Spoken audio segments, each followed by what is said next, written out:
Tip number 1, गुलाबजाम हमखास चांगले होण्याकरता खवा मळताना त्यात अर्धी वाटी पनीर मिसळावे. पनीरमुळे पाक आतपर्यंत शिरतो आणि गुलाबजाम हलके होतात. टिप नंबर 2, जर तुम्ही जास्त खाल्ले असतील किंवा गॅस अपचन होत असेल तर एक वेलची खाऊन कोमट पाणी प्यावे.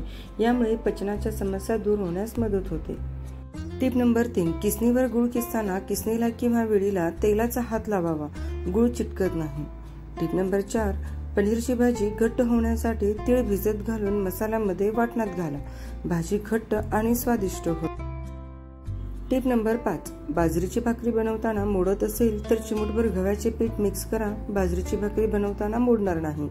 टिप नंबर 6, आयब्रोचे केस चमकदार आणि काळे करण्यासाठी आयब्रोवर रोज रात्री व्हॅसलीन लावा. टिप नंबर 7, काही भाज्या, उसळी आणि भात करताना तयार मसाले फोडणीत टाकले की चांगला स्वाद येतो.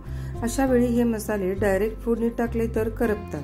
त्याऐवजी काय करायचे की 1 चमचाभर तेलात थोडा मसाला घालून मग ते तेल फोडणीमध्ये घातले तर मसाले करपणार नाहीत आणि मसाल्याचा स्वादही पदार्थाला चांगला उतरतो.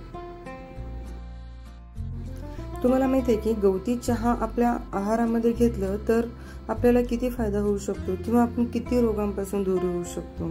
चला तर आपण पटकन बघू. आता गवती चहा पिणे आपल्या आरोग्यासाठी अत्यंत फायदेशीर आहे. गवती चहामध्ये बॅक्टेरियाच्या वाढीस प्रतिबंध करणारे पदार्थ आहेत. आहारात गवती चहाचा समावेश करा आणि अनेक रोगांना दूर ठेवा. गवती चहा पिणे आपल्या आरोग्यासाठी अत्यंत फायदेशीर आहेच, तर गवती चहामध्ये बॅक्टेरियांच्या वाढीस प्रतिबंध करणारे पदार्थ सुद्धा आहेत. तसेच अँटीफंगल, अँटी कर्करोग, प्रतिरोधक यासारख्या गुणधर्मही गवती चहामध्ये आढळतात. याशिवाय यामध्ये पोटॅशियम, फॉस्फरस, कॅल्शियम, तांबे, लोह, vitamin A, folic acid, zinc आणि मॅग्नीज यासारखे पोषक घटकही असतात. आरोग्याशी संबंधित बऱ्याच समस्यांवर मात करण्यासाठी आणि निरोगी राहण्यासाठी याचा उपयोग केला जातो. पाचन तंत्र, गवती चहामध्ये अँटी ऑक्सिडंट गुणधर्म असतात, त्यामुळे पोटदुखीसारख्या समस्याही दूर होण्यास मदत होते.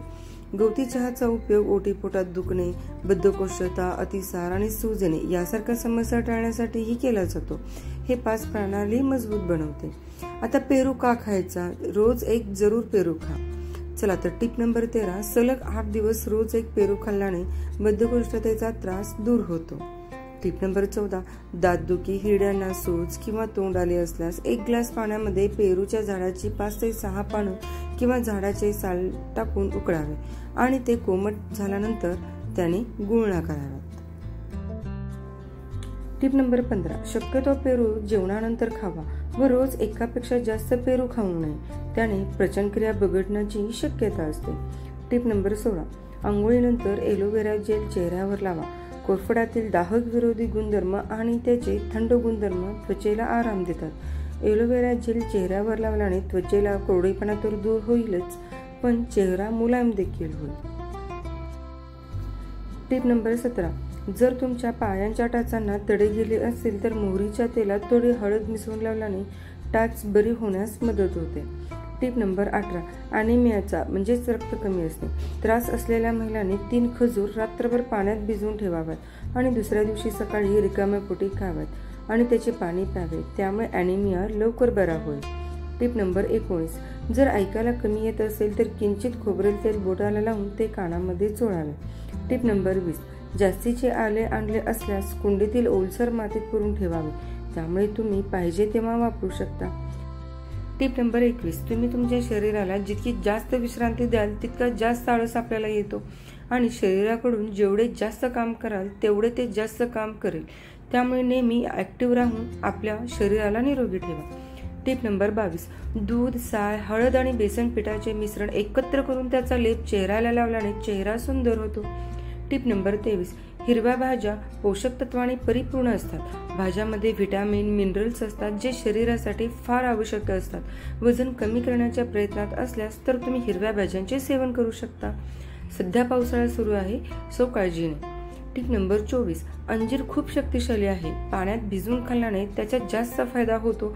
महिलांशी संबंधित आजार आणि रक्तातील साखरेवर नियंत्रित ठेवण्यासाठी अंजीरचं सेवन करायला हवं. टिप नंबर 25, तांब्याच्या भांड्यात 8 ते 10 तास ठेवलेले पाणी पिल्याने कोलेस्ट्रॉलची पातळी नियंत्रणात राहते आणि त्यासोबतच आपल्या शरीराला तांब्याचे मिनरल सुद्धा मिळतात.